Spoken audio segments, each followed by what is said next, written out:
I just want to do something different. I celebrate diversity, and not only just American culture, but what seems to be any Western or non-Asian culture where you have to categorize things.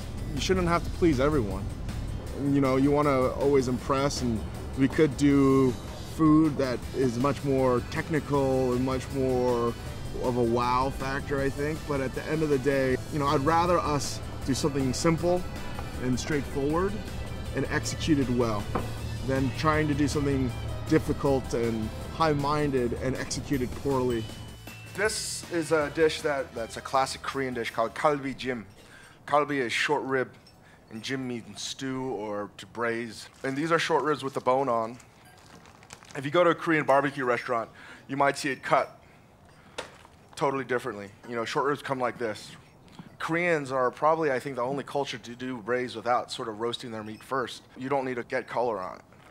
1/4 cup of soy. My mother would use a lot of apples and apple juice and soy sauce and a bit of sesame oil.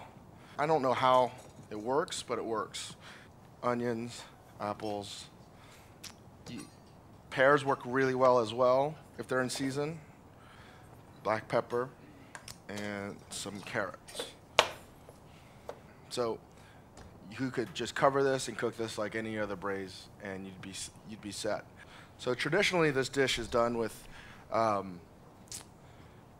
carrots, potatoes at the very end. I mean, my mom would just add it all at this when she was cooking the meat, and I'd always be like, everything's mushy, Mom. Like, why does this have to be this case?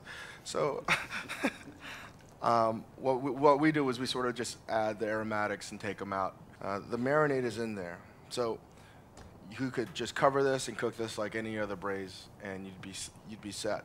Then you take it out, reduce the liquid, and brown the meat in the oven, or just continue to cook it at a low temperature, and it just becomes super caramelized and sticky and gooey and perfect. And on the bone, add some garni. This sauce is that sauce, just reduced down.